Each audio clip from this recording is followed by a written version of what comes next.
안녕하십니까. 저 소개받은 김종수 변호사입니다.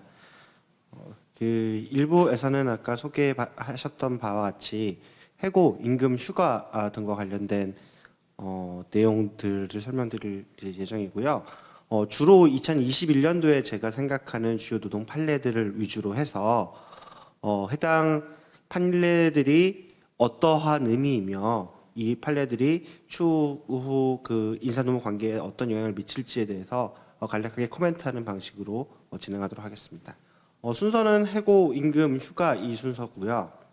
해고와 관련해서 제일 처음 볼 거는 작년 2월달에 나왔던 현대중공업 판결인데요. 조선과자 해고와 관련된 판결입니다.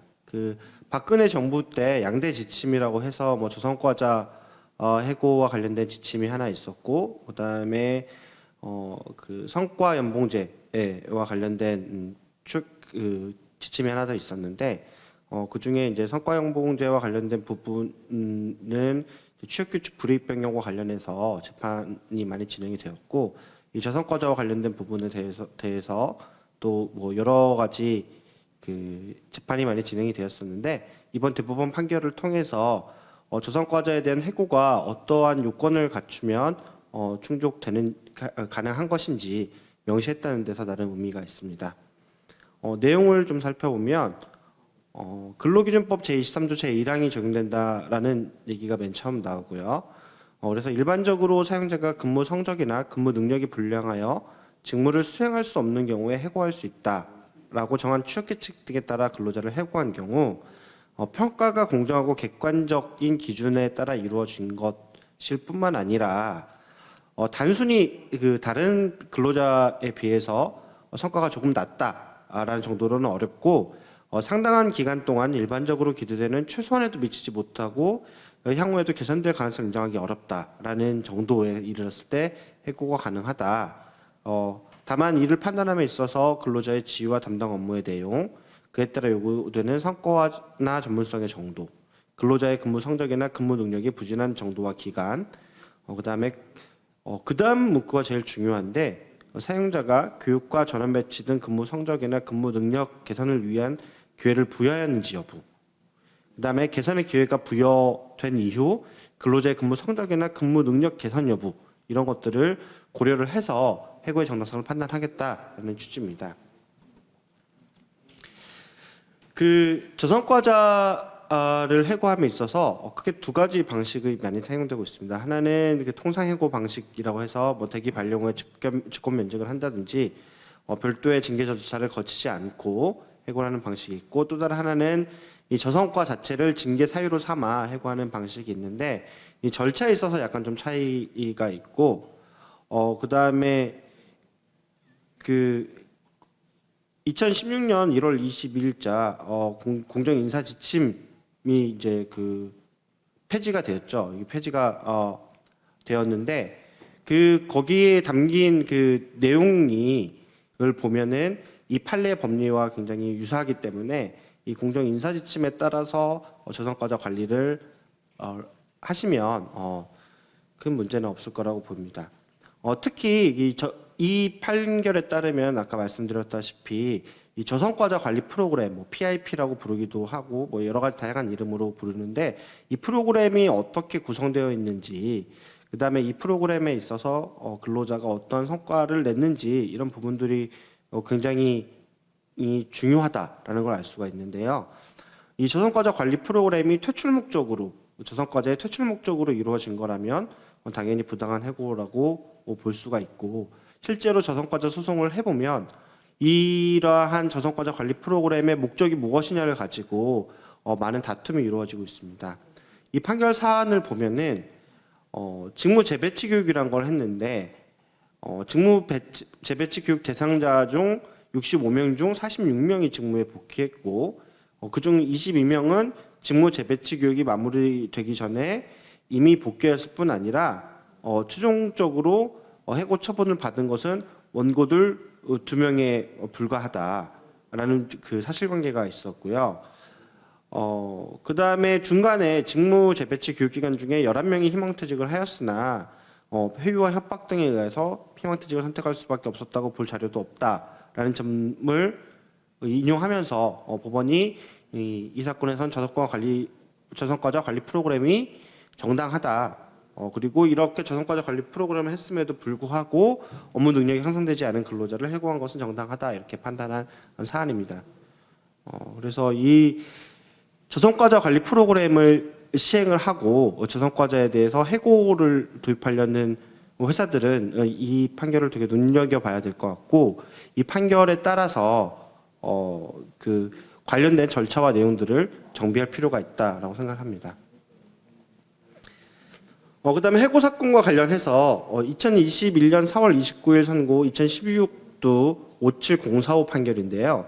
이 판결이 되게 특이한 게 뭐냐면, 원칙적으로 그 하나의 업체가 문을 닫게 되면 그 업체에 소속된 근로자들은 당연히 해고가 됩니다. 그리고 그와 다른 업체가 그런 근로자들을 채용할 법적인 의무는 없습니다. 그게 원칙이고, 다만 서로 약정으로 뭐 고용을 승계한다든지 뭐 합병이라든지 영업양도라든지 이런 특수한 상황에서 고용이 승계되는 건데, 이 판결은 사내협력체와 관련된 판결인데요. 내용을 보시면 해당 용역업체의 계약기간이 만료되고 새로운 용역업체가 해당 업무를 위탁받아 계약을 체결한 경우, 새로운 용역업체가 종전 용역업체 소속 근로자에 대한 고용을 승계하여 새로운 근로관계가 성립될 것이라는 신뢰관계가 형성되었다면 특별한 사정이 없는 한 근로자에게는 그에 따라 새로운 용역업체로 고용이 승계되리라는 기대권이 인정되고, 이 기대권이 있음에도 불구하고 합리적 이유 없이 고용 승계를 거절하는 것은 부당해고다. 이런 취지의 판결입니다. 그 뒤에서 설명드리겠지만, 이 어떤 고용 승계에 대한 기대권, 이런 기대권, 채용에 대한 기대권 이론은 원래는 기간제 근로자에서부터 출발을 했는데요. 이거는 그런 법리를 넘어서서 용역업체끼리 승계하는 경우가 굉장히 많거든요. 이 용역업체끼리 승계를 했을 때 고용승계권에 대한 기대권을 인정한 판례다. 최초의 판례고요. 그래서 그런 의미가 있습니다. 그리고 그 고용승계에 대한 기대권이 인정되는지는 새로운 용역업체가 종전 용역업체 소속 근로자에 대한 고용을 승계하기로 하는 조항이 하고 있는지 여부, 그 다음에 구체적 계약 내용, 해당 용역계약의 체결 동기와 경위, 도급업체 사업장에서의 용역업체 변경에 따른 고용승계 관련 기존 관행, 위탁의 대상으로서 근로자가 수행하는 업무의 내용 등등 재반 사정을 종합하여 고려 판단하도록 되어 있습니다. 즉 고용승계권에 대한 기대권이 인정이 되기 위해서는 계약서에 명시가 되어 있거나 계약서에 명시가 되어 있지 않더라도 재반 사정을 비추어 봤을 때 고용이 승계될 것이라는 것이 사회 통념상 인정될 수 있을 만한 사정이 있는 경우에 고용 승계에 대한 기대권이 인정된다. 이렇게 생각하시면 됩니다.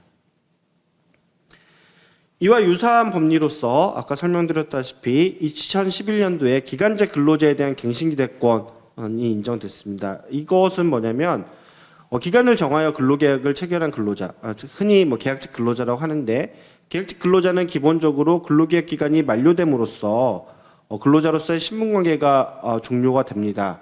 그래서 원칙적으로 계약직 근로자 같은 경우에 근로계약의 갱신을 요구하지는 못하는데요.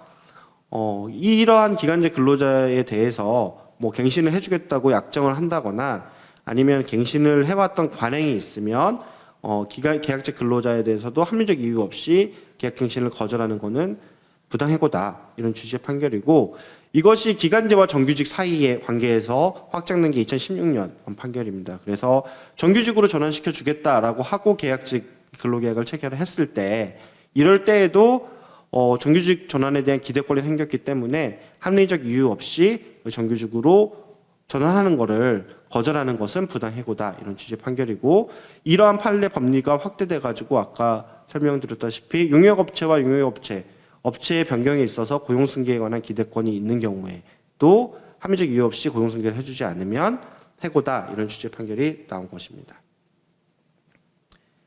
그 다음에 임금에 대해서 설명을 드릴 텐데요. 일단 임금에 관련돼서 좀 용어들이 어렵기 때문에 기초 개념을 좀 정리를 먼저 하고 넘어갔으면 좋겠습니다. 우선 이제 그 근로기준법상 임금이라는 거는 사용자가 근로의 대가로 근로자에게 임금, 봉급, 그 밖에 어떠한 명칭으로든지 지급하는 모든 금품입니다.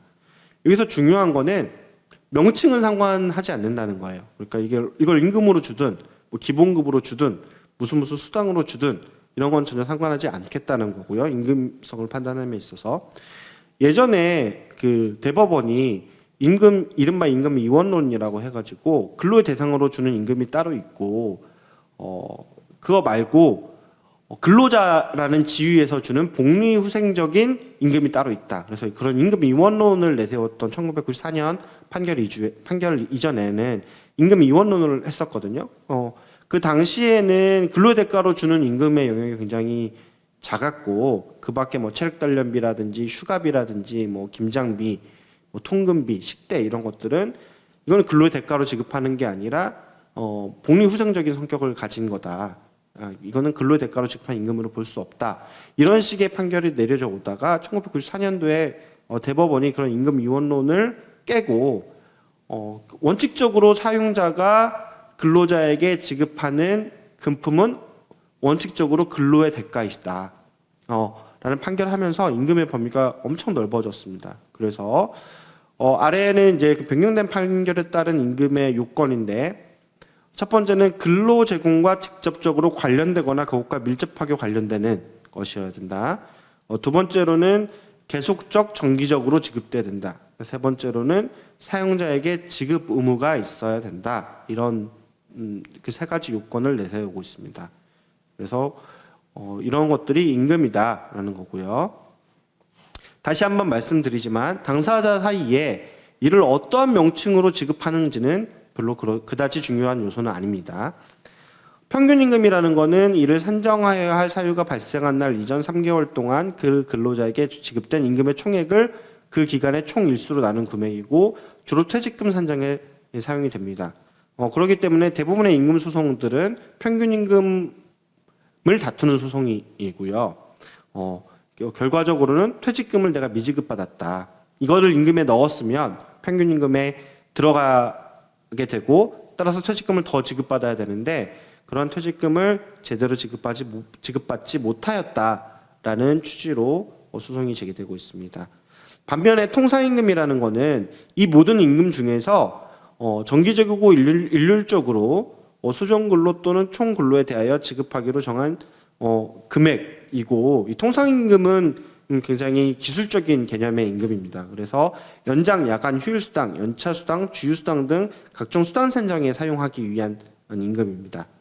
결론적으로 얘기하면은 이 평균임금이라는 거는 실제로 사후적으로 받았던 금액이고 통상임금은 수정근로의 대가로 서로 받기로 약속한 사전적인 의미의 임금입니다. 그렇기 때문에 연장, 야간, 휴일수당을 뺀 연장, 야간, 휴일수당은 임금이지만 이거는 연장, 야간, 휴일 근로를 했을 때 지급되는 임금이기 때문에 사전적으로 받기로 약속된 것이 아니죠. 그렇기 때문에 그거는 통상임금은 아니다. 이렇게 판단을 하고 있습니다. 이게 임금과 관련된 기초적인 개념이고요. 처음 이제 임금 개념과 관련해서 살펴봐야 될 게 경영성과급의 임금성입니다. 경영성과급의 임금성과 관련해서는 하급심에서 굉장히 판례가 여러 개 쌓이고 있는데 각 법원마다 회사마다 조금씩 그 내용이 다릅니다. 이 문제를 맨 처음에 좀 촉발시킨 판결을 이해를 하려면 제가 뒤에 적었는데 공기업의 경영평가 성과급에 대해서 대법원이 2018년도에 판결을 했는데요. 경영평가 성과급을 과거에는 이 경영평가 성과급이라는 거는 경영평가를 해서 이 경영평가의 결과에 따라서 그 다음에 받을 수도 있고 안 받을 수도 있고 뭐 이런 돈입니다. 그래서 그렇기 때문에 이거는 임금이 아니다 이런 식으로 고용노동부도 해석해 왔는데요. 대법원은 뭐라고 하냐면 경영실적 평가에 따라 그 지급 여부나 지급률이 달라질 수 있다고 하더라도 그런 이유만으로 경영평가 성과급이 근로의 대가로 지급된 것이 아니라고 볼 수 없다. 판단을 하고 있습니다. 즉 무슨 얘기냐? 앞에서 임금 개념을 할 때 계속적 정기적 지급이 요건이라고 했는데 법원은 이 부분을 완화해서 어떻게 보냐면 이게 일시적으로 지급된 금원이 아니라 매년 지급된 금원이면 그 금액이 달라지더라도 매년 지급 여부가 결정된다고 하더라도 임금으로 볼 수 있다, 이런 취지의 판결입니다. 이것을 통해서 공기업에서 경영평가 성과급이 임금으로 인정이 되니까 사기업에 다니는 사람들은 우리의 경영 성과급도 공기업의 경영평가 성과급과 동일한 것이 아니냐라는 취지로 이제 그 임금 소송을 하게 되는 거고요. 이와 관련해서 여러 개 판결이 있는데 일단은 서울고등법원 2022년 1월 20일 선고, 2021일 날 2015 527 판결이 있는데요. 이게 현재 진행되고 있는 사건이라서 제가 회사 이름은 말하지 않겠습니다. 여기에 있어서는 경영성과급이 임금이다라고 인정을 한 판결입니다. 내용을 보면은 그 2003년도부터 15년 이상 경영성과급을 계속 지급해 왔다. 그렇기 때문에 경영성과급을 지급하는 객관적 관행이 존재한다. 이 객관적 관행이 존재한다는 얘기는 무슨 얘기냐면 앞에 임금과 관련해서 제가 설명을 드렸다시피 단체협약 취역규칙 등에 의하여 사용자에게 지급 의무가 지워져 있어야 한다가 하나의 요건인데 그 요건과 관련해서 이 단체협약 취역규칙에 명시되지 않는다고 하더라도 노동 관행에 의해서 사용자에게 지급 의무가 지워져 있는 경우에도 임금에 해당한다고 보고 있거든요. 그렇기 때문에 15년 동안 계속 한 해도 빼지 않고 지급했기 때문에 경영 성과급을 지급하는 객관적인 관행이 존재하고 이런 노동 관행으로 인해서 사용자에게 지급 의무가 발생한다, 이런 취지고요. 두 번째는 계속적이고 정기적인 급여다. 마지막으로는 단기 순이익이라는 것은 근로자의 근로제공을 발생 원인으로 하여 생성된 결과물이기 때문에 근로제공과의 관련성을 인정할 수 없다. 그러니까 앞에서 말한 임금의 세 가지 요건을 다 갖췄다, 이런 취지 판결입니다. 수원고등법원 판결은 회사가 좀 달라서 약간 판결이 달라질 수도 있는데 주된 취지만 보면은 여기에는 대상이 이제 목표 인센티브라는 게 하나 있고요. 또 성과 인센티브라는 게 하나 있는데 목표 인센티브는 각 사업 부문과 사업부가 보여준 재무 성과와 전략 과제를 이행한 정도에 따라서 지급하는 거고, 성과 인센티브는 각 사업부에서 EVA라는 게 그 평가 지표거든요. EVA가 발생하는 것이 성과 인센티브를 지급하기 위한 전제 조건이다. 그리고 이러한 상목표 달성과 EVA라는 거는 근로자의 노력으로만 달성할 수 있는 것은 아니다. 따라서 이거는 피고의 전반적인 경영 성과에 대한 평가를 기초로 그에 따른 이익 중 일부를 근로자에게 배분하는 거지 이것이 근로의 대가로 볼 수는 없다.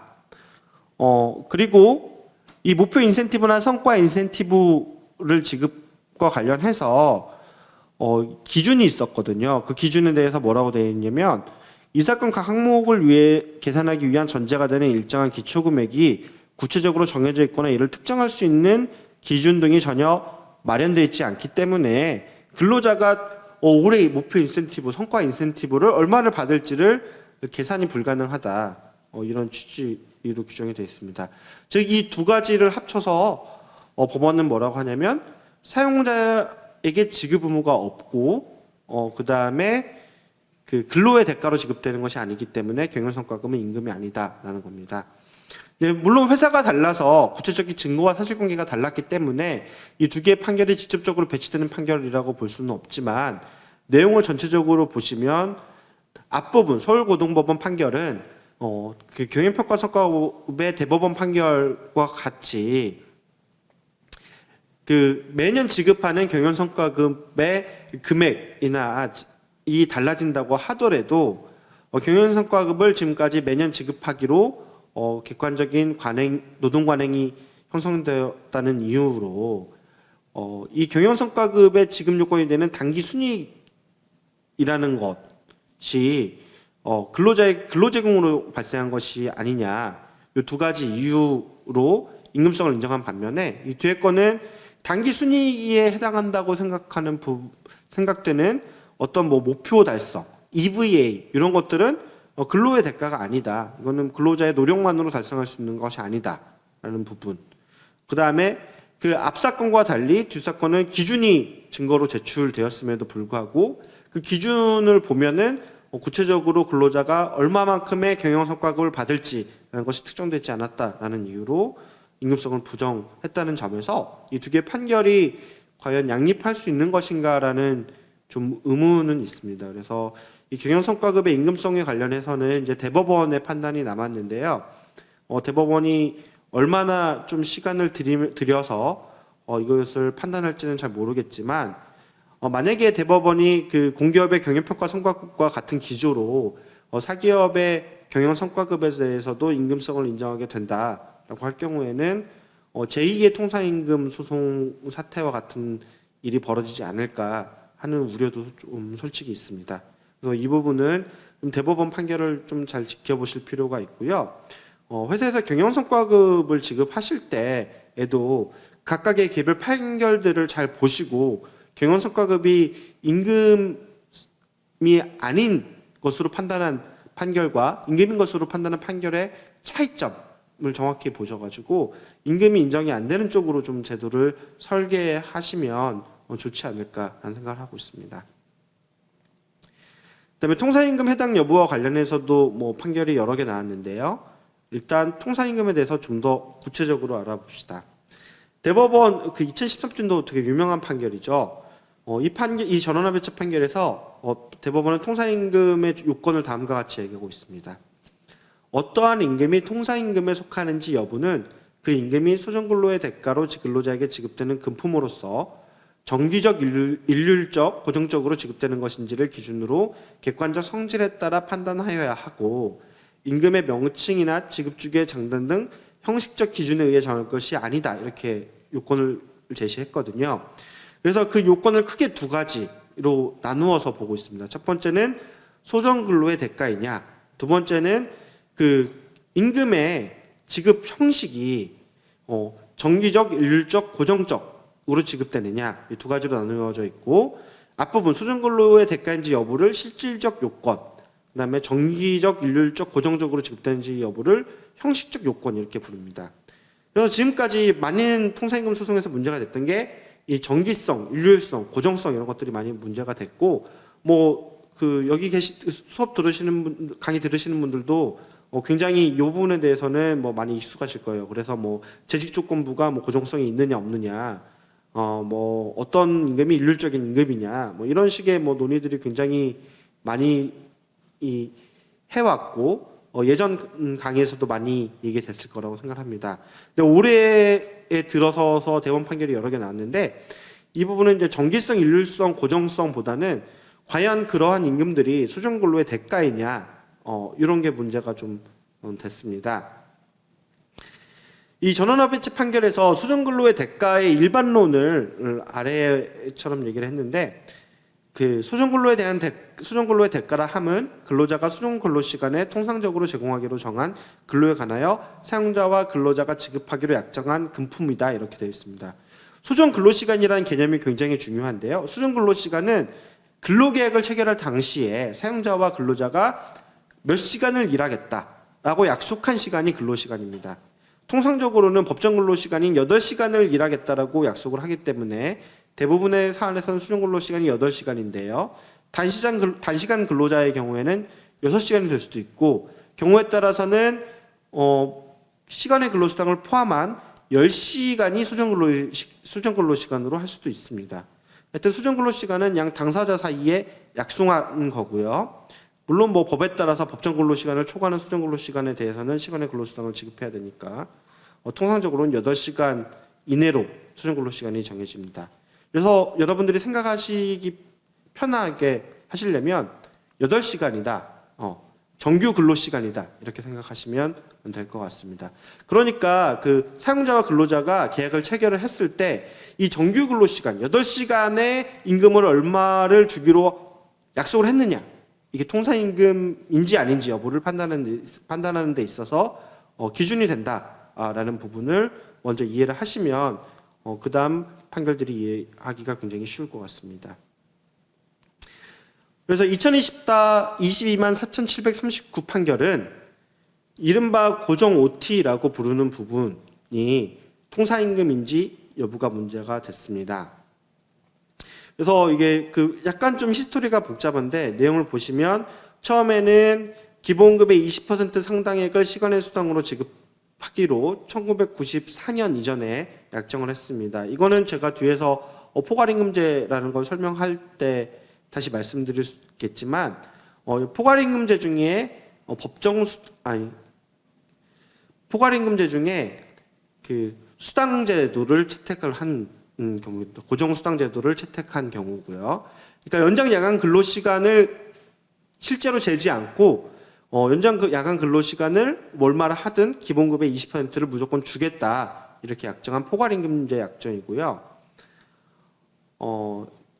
그런데 이게 이제 시간의 수당이라고 명칭이 남아 있었으면 좀 분쟁의 여지가 적었을 텐데 시간의 수당을 중간에 뭐 자기개발비라고 이름을 좀 바꿨고요. 예. 그 다음에 월급제 근로자들에 대해서는 이걸 시간의 수당으로 지급을 했는데 시급제 근로자는 자기개발비를 지급하면서 플러스 알파로 법정수당을 또 지급을 한 그런 사안입니다. 그런 사안에서 월급제 근로자들이 이거는 말만 명칭만 시간의 수당이지 제가 아까 말씀드렸듯이 임금인지 여부를 따질 때는 명칭이 별로 중요치 않다고 그랬잖아요. 그래서 명칭만 시간의 수당이지 이건 사실상 시간의 수당이 아니라 소정 근로 시간에 대한 임금이다. 그래서 통상임금이다라고 주장을 했습니다. 이 시간의 수당, 이 고정 시간의 수당은 정기적, 일률적, 고정적으로 지급이 되었기 때문에 급여 지급의 형태하고는 관련성이 없습니다. 이와 관련해서 대법원이 뭐라고 했냐? 이게 원래 도입된 것이 그 포괄임금제의 그 정액수당제로 도입이 된 것이 아니냐. 그렇기 때문에 이거는 연장 야간 근로시간에 대한 대가이지 소정근로시간에 대한 대가라 볼 수 없다. 그러니까 통사임금은 아니다. 이렇게 판결한 사안입니다. 이것과 약간 좀 다른 사안은 뭐냐면 이 심야조 근무한 사람에 대해서 야간 교대 수당이라는 걸 지급을 했거든요. 이거에 대해서 근로자들이 이 야간 교대 수당은 통사임금이다. 수정근로에 대한 대가다. 이렇게 주장을 했는데 이거에 대해서 회사 측은 뭐라고 얘기했냐면 이 야간 교대 수당은 야간 수당을 대신한 거다. 야간 근로에 대한 대가이다. 수정근로에 대한 대가가 아니라 야간 근로에 대한 대가이다. 라고 이렇게 주장을 했습니다. 이에 대해서 법원은 뭐라고 판단을 했냐면 이게 교대조잖아요. 교대조면 주간조도 있고 야간조도 있는데 그러면 수정근로시간이 주간 근로시간이 있고 야간 근로시간이 있을 테니까 야간에 근로한 거에 대해서 지급을 한 것도 이것도 야간 근로라는 소정 근로에 대한 대가의 성질을 지닌 것이다. 그러니까 이거는 통사임금에 해당한다. 이렇게 판단했습니다. 앞사건과 뒷사건의 차이는 앞사건은 연장 근로와 휴일 근로는 소정 근로를 다 마치고 그것에 추가하여 연장이나 휴가 근로를 했을 때 지급하는 수당이었다면 이거는 그 교대제 안에 들어있는 자기의 수정 근로를 하면 당연히 지급이 되는 그런 수당이었다는 점에서 이 판결이 좀 나뉘어진 거고요. 마지막으로 임금 소급분. 임금 소급분이 뭐냐면 대부분의 회사에서 이제 1년에 한 번씩 임금 협상을 하는데 임금 협상이 이제 봄에 시작을 해서 빨리 끝나면 좋지만 대부분 가을쯤에 끝납니다. 가을쯤에 끝나면 이것을 소급해 가지고 그 일정 시점 기준 보통 뭐 3월 1일 뭐 이런 식으로 소급을 시키는데 소급을 해 가지고 그동안 임금 인상분을 한꺼번에 주거든요. 이거에 대해서 이제 근로자 측에서는 이게 임금 인상이 나중에 됐을 뿐 실제로는 원래 소급하기로 한 날짜부터 임금이 인상된 것이 아니냐. 그러니까 이 임금에 대해서 이걸 소정근로로 봐가지고 야간 수당, 뭐 평일 수당, 연장 수당, 휴일 수당, 연장 수당도 이 인상된 임금을 기준으로 주어야 되는 거 아니냐 이렇게 주장을 한 사안이고요. 이에 대해서 사용자는 이거는 임금 인상을 소급하기로 약정한 것일 뿐이지 실제로 연장 야간 휴일 근로가 행하여질 때는 이 임금이 얼마 오를지도 몰랐을 뿐더러 이 중도 퇴사자에 대해서는 그 소급된 임금 인상분을 지급하지 않았기 때문에 이건 통사임금으로 볼 수 없다. 이렇게 서로 주장이 나뉘었던 사건인데 대법원은 뭐라고 했냐면 단체 협약을 통해서 임금을 소급해서 인상시켜 주기로 했기 때문에 이거는 소정근로에 대한 추가적인 가치평가 시점만을 부득이 근로제공 이유로 미룬 것이고 이 사건 임금 인상의 소급분은 근로자가 업적이나 성과에 달성된 추가 조건을 충족해야만 지급되는 것이 아니라 수정근로의 제공에 대한 보상으로 당연히 지급될 성질의 것이기 때문에 고정성이 있다. 따라서 임금 인상 소급분도 통상임금이다 이렇게 판단했습니다. 그래서 대부분의 회사들이 지금 단체 협약을 임금 협상을 시작해서 임금 협약이 체결될 때 이걸 소급해가지고 지금 그 임금 협약의 효력을 발생시키는 회사들이 굉장히 많은데 통상적으로 여태까지는 그 인상된 기본 임금 정도만 소급분으로 일시에 지급을 했지 실제로 그것을 기반해 가지고 늘어나는 연장근로, 휴일근로, 야간근로 이런 것들은 계산하지 않았거든요. 또 이런 부분들이 쟁점이 될 수 있다. 이제 앞으로는 이런 부분들을 좀 유념하시는 게 좋을 것 같습니다.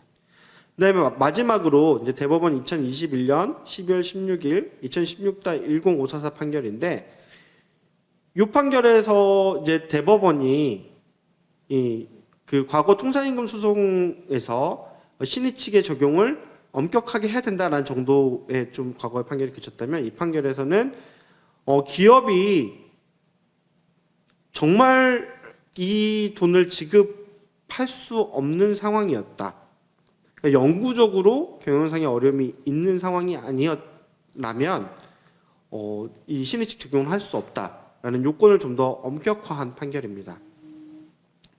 이와 관련해서 좀 전체적인 판례의 흐름을 좀 이해하는 게 중요하기 때문에 먼저 살펴보면 그 아까 살펴본 2012-89399 판결에서는 통사임금의 요건을 정하면서 이 통사임금이 과거에는 통사임금이 아니었다가 판결로서 통사임금이 되니까 기업들의 부담이 엄청 커질 거잖아요.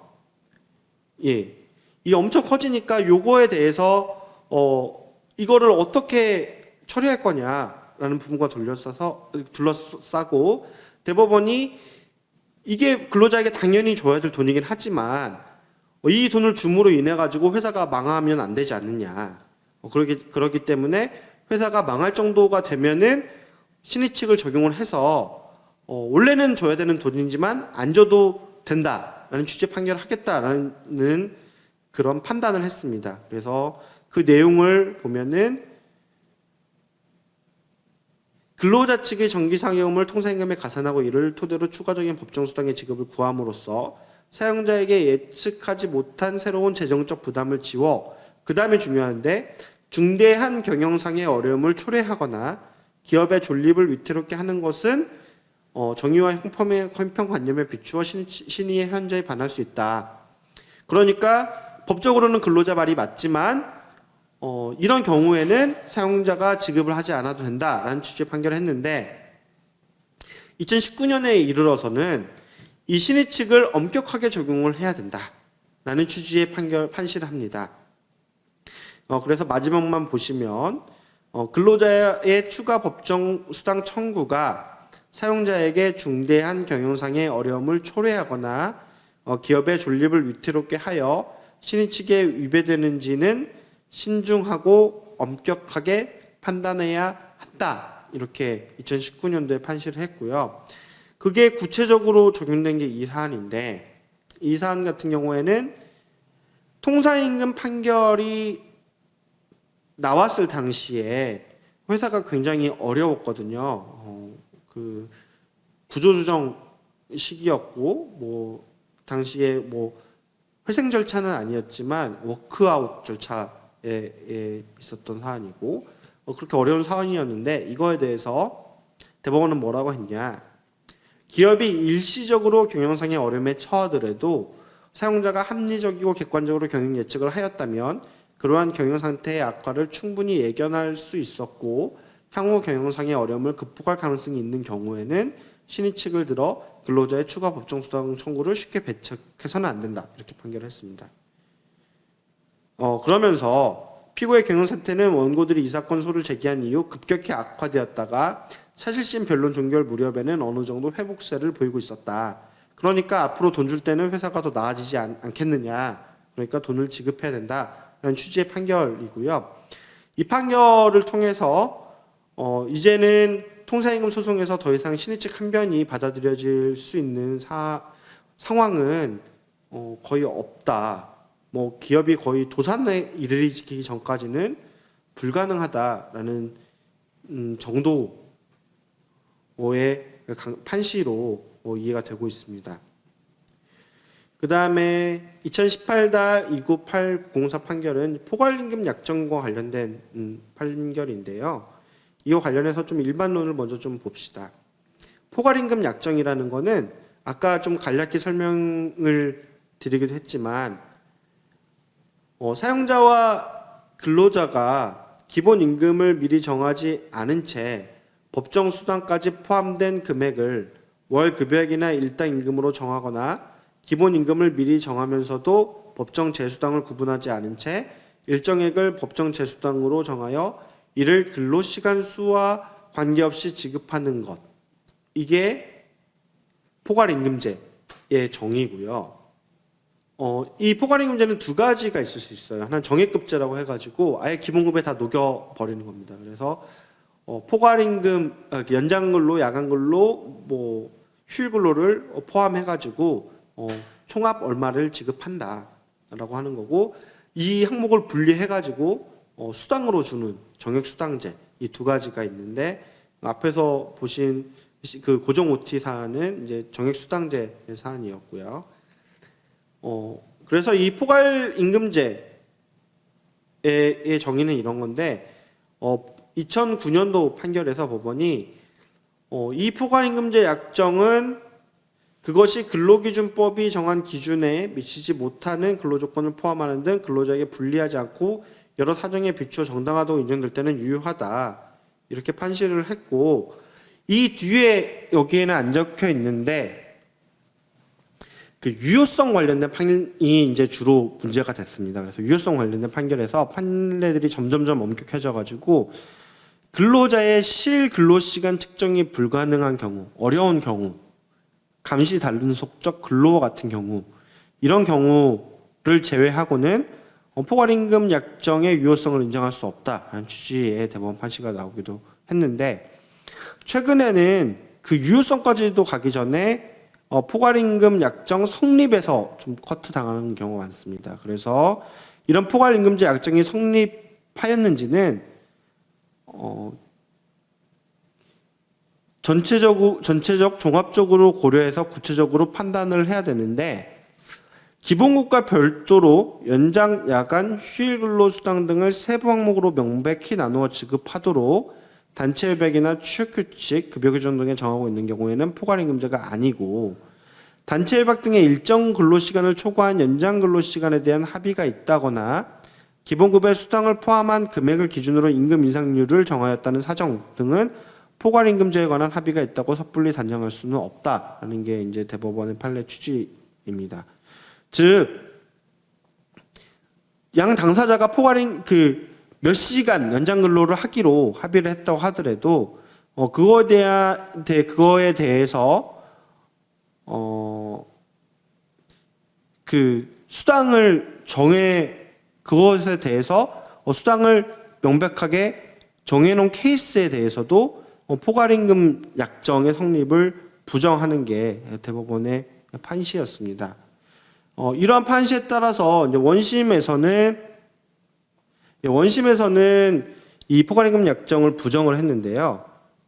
사실관계를 보면은 임금협정에서 어떻게 규정했냐? 월 18일 만근하였을 경우 월 76시간의 연장근로, 월 40시간의 야간근로에 상응하는 정액의 협정 노선 수당을 정하였다. 그래서 2011년도 임금협정에서 정한 방법과 같이 월간 운행 실적에 따라 산출된 노선수당을 협정 노선수당의 연장근로수당과 야간근로수당 비율에 따라 나눈 다음에 연장근로수당과 야간근로수당 명목으로 지급했다. 그 급여명세서에 연장 근로수당 얼마, 야간 근로수당 얼마 이렇게 찍혀 있는 케이스죠. 이 케이스에 대해서 이제 원심은 이거는 포괄임금 약정으로 보기 어렵다. 이 연장 근로를 합의를 한 사안이고 그 합의한 연장 근로에 대한 대가로서 그 협정 노선 수당을 지급한 것뿐이지 이 협정 노선 수당이 포괄임금제로 볼 수는 없다라고 판시를 했는데 법원은 뭐라고 했느냐? 피고가 연장 근로수당, 야간 근로수당 명목으로 지급하는 돈, 급여명세서에 찍힌 연장 근로수당, 야간 근로수당은 실제 연장 근로시간이나 야간 근로시간의 수와 상관없이 운행 실적에 따라 산출된 노선 수당을 미리 합의한 비율대로 나누어 역산하는 방식으로 결정된 것이다. 그러니까 임금 명세서에 나와 있는 연장 근로수당과 야간 근로수당이 찍혀 있다고 해서 그것을 이유로 포괄임금제 합의를 부인할 것이 아니라 양 당사자의 진정한 합의가 무엇이냐.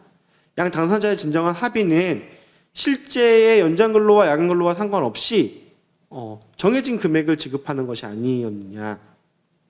그렇기 때문에 이거는 포괄임금 약정이 성립한 것으로 볼 수 있다라는 취지의 판결입니다.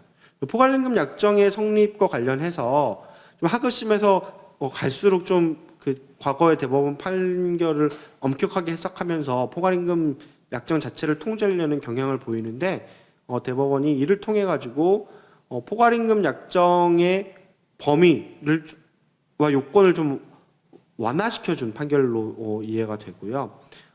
이게 지금 버스 회사 판결이긴 하지만 다른 회사에 있어서도 이런 식의 좀 주장이나 입론이 가능하지 않을까 이렇게 생각을 하고 있습니다. 네, 마지막 그 연봉제에 관련된 판결인데 이 판결을 이해하기 앞서서 이 2018-20만 709 판결을 이해를 하셔야 됩니다. 근로기준법 제97조에는 취업규칙에서 정한 기준에 미달하는, 여기서 미달하는 이 개념이 굉장히 중요한데요. 미달하는 근로조건을 정한 근로계약은 그 부분에 관하여 무효로 한다 이렇게 되어 있습니다. 그 얘기는 뭐냐면 취업규칙보다 근로자에게 유리한 근로계약은 효력이 있다라는 취지입니다. 2018-20만 709 판결은 그 법리를 다시 얘기를 한 건데요. 근로자에게 불리한 내용으로 변경된 취업규칙은 집단적 동의를 받았다 하더라도 그보다 유리한 근로조건을 정한 기존의 개별 근로계약 부분에 우선하는 효력을 갖는다고 할 수 없다. 이 경우에도 근로계약의 내용은 유효하게 존속하고 변경된 취업규칙의 기준에 의하여 유리한 근로계약의 내용을 변경할 수 없으며 근로자의 개별적 동의가 없는 한 취업규칙보다 유리한 근로계약의 내용이 우선 적용된다. 이런 일반론을 설치했습니다. 이런 일반론은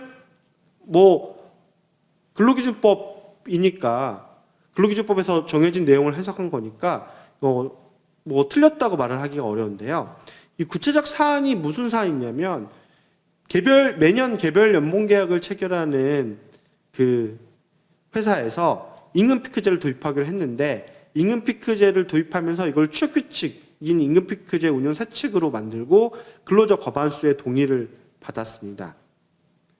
그런데 이제 연봉계약을 체결한 근로자가 임금피크제에 따른 연봉치 계약 체결을 명시적으로 거절한 사안인데요.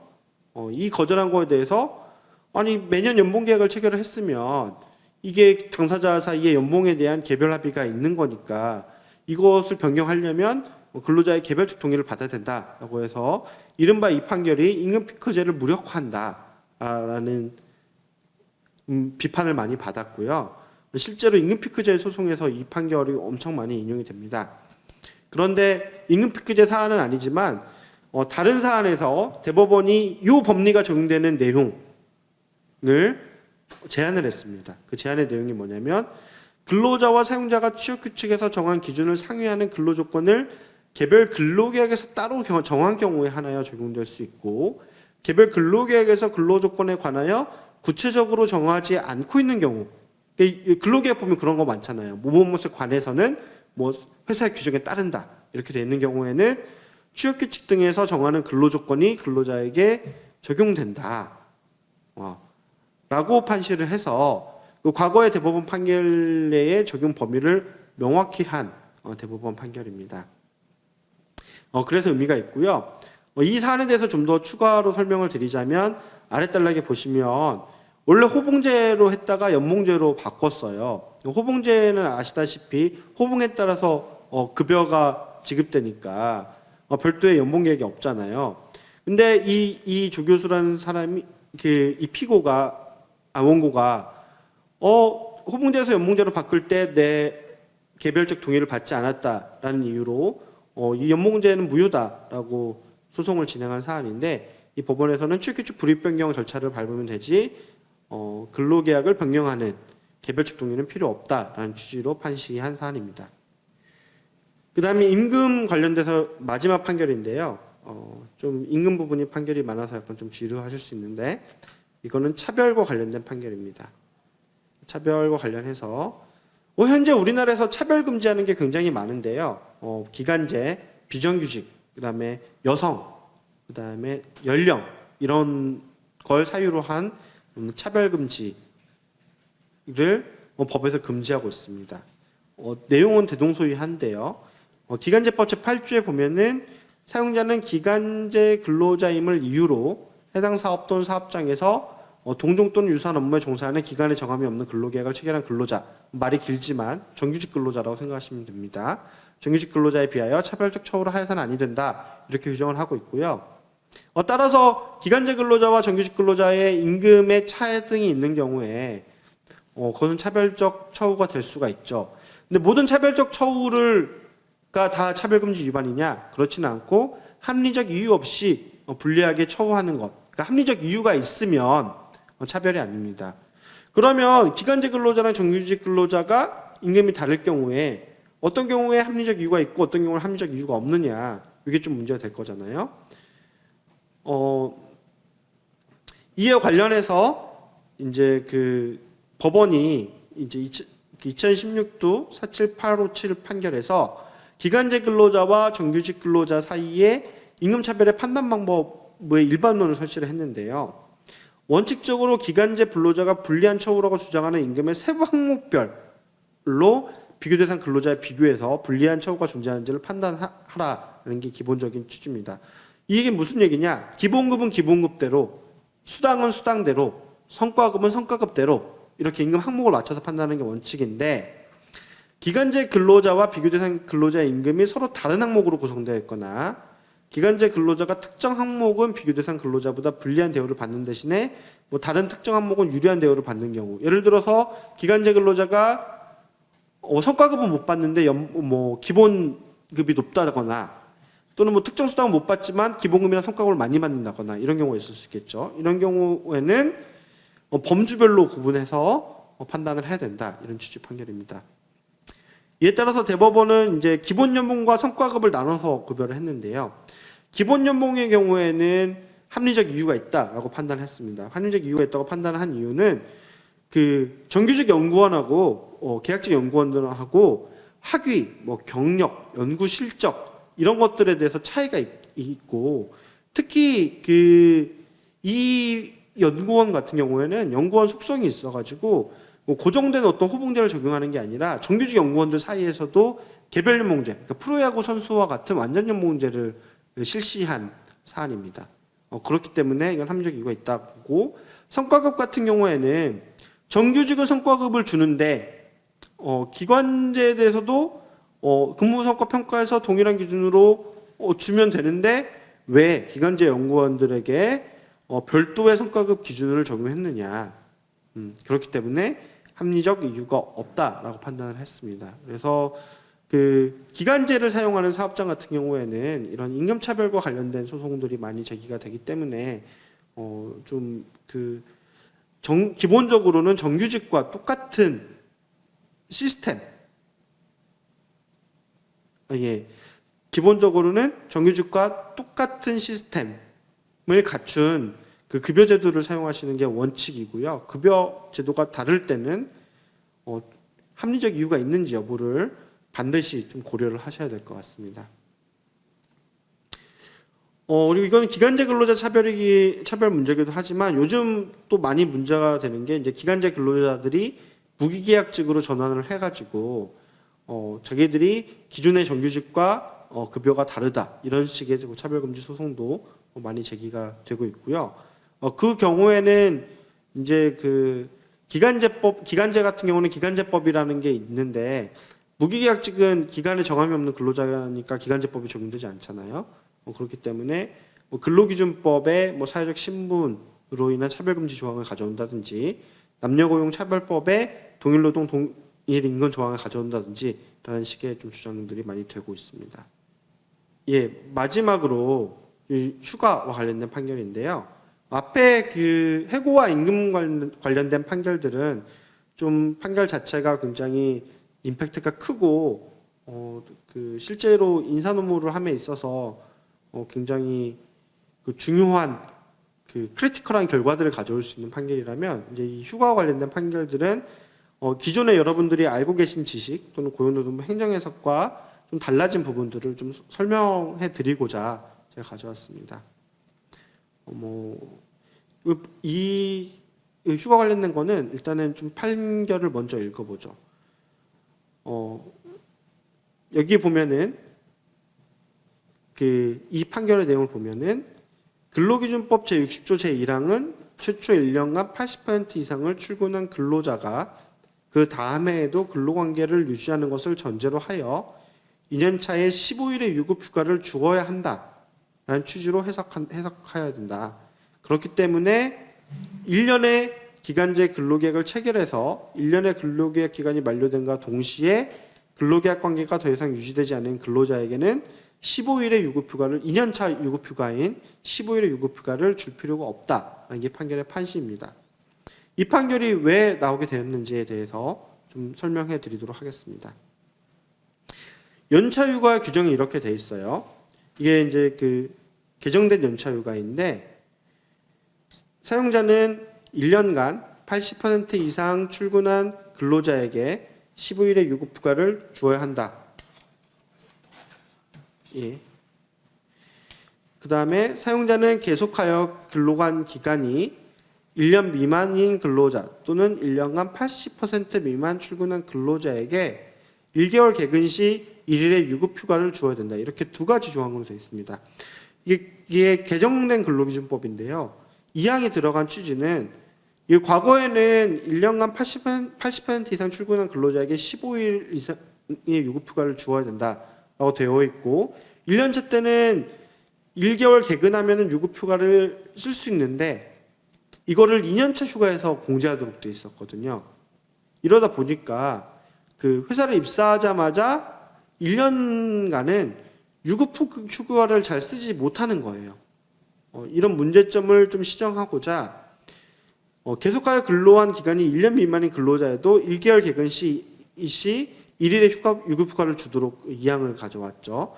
그래서 종전 고용노동부는 이걸 어떻게 해석했냐면 일단은 1년짜리 근로계약을 체결한 사람에 대해서 1개월 근무하면은 하루씩 발생을 하죠. 그러니까 총 11개의 연차휴가가 발생을 하는 거고 2년차 때 1년 동안 근로를 했으니까 1년간 80% 이상 출근을 했으니까 15일이 발생을 하잖아요. 그러니까 1년차 때 11일이 발생하고 2년차 때 15일이 발생한다 이렇게 봤습니다. 그러면 회사를 계속 다니는 근로자 같은 경우에는 1년차 때 11일 쓰고 2년차 때 15일을 쓰면 되니까 문제가 안 생기는데 계약기간이 1년이다. 그러면 딱 1년을 딱 마치고 퇴사한 사람에게 2년차 유급휴가를 주어야 되느냐 이거에 대해서 그 연차 유급휴가라는 거는 기본적으로 그 해의 근로에 대한 권리가 아니라 작년에 근로했던 거에 대한 대가나 보상으로 보는 게 기본적인 법리였거든요. 그러니까 1년을 근무를 했으니까 이 15일에 대한 보상권, 그 연차휴가에 대한 권리가 생긴 거 아니냐. 이 15일에 대한 유급휴가에 대한 권리가 생겼기 때문에 이거를 1년 딱 마치고 그 계약기간이 종료된 사람에 대해서도 줘야 된다. 이 종전고용노동부의 해석이었어요. 그래서 26일치를 줘야 된다라고 해석을 했었는데 그러다 보니까 1년 근무했는데 26일치 유급휴가를 발생해야 되는 거고 이게 어떤 문제가 발생을 하냐면 퇴사를 하면 유급휴가를 못 쓰잖아요. 퇴사를 하면 유급휴가를 못 쓰니까 퇴사 시에 미사용 연차휴가 수당을 모두 다 그 보상을 해줘야 되는 거거든요. 그래서 갑자기 1년 마치고 나면은 기본적으로 15일에 보상은 기본으로 받고, 그다음에 1년치도 휴가 안 쓴 거 플러스 알파로 보상을 받는 이런 식으로 진행이 되었습니다. 그래서 뭐 대부분 그렇게 했는데, 고용노동부 회사에 따라서 그렇게 했는데, 뭐 그렇게 안 하는 회사들이 있고 이제 소송이 붙은 회사들이 있었죠.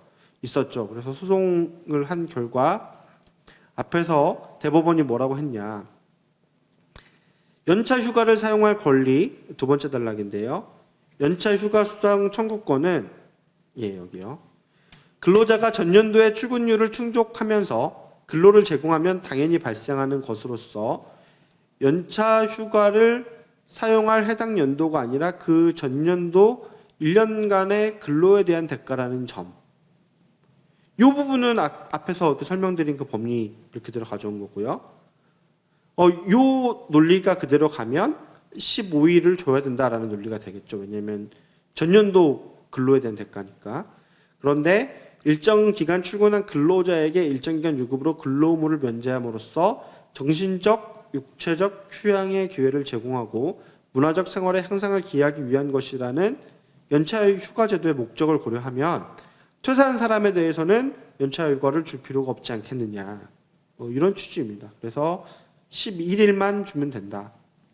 그러니까 15일에 1년 근로를 마친 계약 기간이 1년인 사람은 15일에 별도의 휴가 보상을 하지 않아도 된다라는 게 이 판결로 판단이 된 것이고요. 그 뒤에 고용노동부 행정해석이 바뀌어서 지금은 1년짜리 계약 기간을 맺은 사람에 대해서는 1년 동안 쓸 수 있었던 휴가 중에 미사용 부분만 보상을 하고 추가로 15일 보상을 하진 않습니다. 그다음에 생리휴가와 관련된 건데요. 이 사안이 되게 재밌는 게 뭐냐면 그 대부분 생리휴가를 신청을 하면 이게 무급이기도 하고 하니까 그냥 가라 이랬는데, 이 사업장 같은 경우에는 좀 여성 근로자가 많은 사업장이었어요. 그래가지고 가만히 보니까 생리휴가 청구가 휴일이나 비번과 인접한 날에 몰려 있는 거죠. 그러니까 예를 들어서 5월 5일이 어린이날이고 5월 7일이 그 토요일이니까 5월 6일날 생리휴가를 내는 거예요. 사용자가 이걸 보다가 이상하네, 생리 안 하는 것 같은데, 그러면서 그 생리했다는 걸 입증을 해라. 네가 생리를 하고 있다는 걸 입증을 해라. 라고 그래야 생리휴가를 주겠다, 이런 사안이 있는데요. 이게 그 사건 번호를 보시면 2021도 1500이잖아요. 이게 민사사건은 가나다 이렇게 가고 형사사건은 고노도 가거든요. 이걸 근로기준법 위반이라고 근로기준법 위반이라고 진정을 해가지고 형사사건이 되는 사안인데, 대법원이 뭐라고 판시를 했느냐. 여기 이 부분입니다. 여기부터 보시죠. 여성 근로자로 하여금 생리휴가를 청구하면서 생리현상의 존재까지 소명하라고 요구하는 것은 해당 근로자의 사생활 등 인권에 대한 과도한 침해가 될 뿐만 아니라 생리휴가 청구를 기피하게 만들거나 청구 절차를 어렵게 함으로써 생리휴가 제도 자체를 무용하게 만들 수 있다. 따라서 사용자로서는 여성 근로자가 생리휴가를 청구하는 경우 해당 여성 근로자가 폐경, 자궁제거, 임신 등으로 인하여 생리현상이 없다는 점에 관하여 비교적 명백한 정황이 없는 이상 여성 근로자의 청구에 따라 생리휴가를 부여하여야 한다. 그리고 해당 여성 근로자의 생리휴가 청구가 휴일이나 비번과 인접한 날에 몰려있다거나 생리휴가 청구가 거절되자 여러 차례 다시 청구하였다는 등의 사정은 생리현상이 없다는 점에 관한 비교적 명백한 정황에 해당된다고 볼 수 없다. 그러니까 이런 이유만으로는 생리휴가를 거절을 못하고 폐경, 자궁제거, 임신 등 이렇게 명백한 상황이 있는 경우, 이 사람은 절대 생리를 하지 않는다라는 명백한 상황이 있는 경우에만 거절할 수 있다라는 판시를 했고요. 이 얘기는 즉 뭐냐면 여성 근로자가 한 달에 한 번 생리휴가를 청구하면 사용자는 줘야 된다, 이런 취지의 판결입니다. 이게 대법원 판결이 나오기 전에 고용노동부의 행정해석도 유사한 취지였습니다. 그래서 내용을 보시면 근로기준법에는 사용자는 여성 근로자가 청구하면 월 1일의 생리휴가를 주어야 한다 이렇게 되어 있고요. 이게 원래 도입될 때는 유급휴가였는데 이제 나중에 무급휴가로 바뀌었습니다. 그래서 그 근기 01-254-1552 행정해석을 보면 생리 사실 유무의 이쯤 책임은 의무의 면제를 주장하는 사용자에게 있다. 생리가 없다는 사실은 사용자가 입증해야 되고요. 임신과 같이 생리가 없는 경우에는 법적인 생리휴가를 부여할 법적인 의무는 없으나 그 다음 아래로 보면은 그 생리 사실의 유무에 대한 입증 책임은 사용자에게 있다. 이렇게 딱 이렇게 명시를 하고 있어서 여기 보면은 그 여원 68247-135를 보면은 생리 현상이 없는 자, 임신 중 폐경, 자궁 제거 등 생리 현상이 없는 자에게 대해서 생리휴가를 부여할 사용자의 법적 의무는 없다. 그런데 이런 사람이라는 것을 사용자가 입증해야 된다. 이렇게 하고 있고요. 마지막으로 좀 뭐 이 사건과는 관계는 없지만 근로기준법 제73조에서 사용자는 여성 근로자가 청구하면 월 1일의 생리휴가를 주어야 한다 이렇게 되기 때문에 여기서 청구가 요건이잖아요. 그래서 대법원은 청구하지 않으면 주지 않아도 된다라는 게 대법원의 판례입니다. 예, 여기까지 이제 일부 판결 소개는 끝났고요. Q&A는 아까 초반에 설명드렸다시피 2부 판례 설명이 끝난 이후에 같이 함께 진행하도록 하겠습니다. 예, 잠깐 뭐 되게 길고 따분하고 지루한 수업이 있어서 잠깐 쉬었다 하시면 좋을 텐데 시간 관계상 그럴 수가 없을 것 같고요. 이후에 김동욱 변호사님이 좀 더 재미있고 현장감 있는 강의를 진행하실 테니까 좀 참으시고 2부 강의도 열심히 들어주시면 감사하겠습니다. 감사합니다.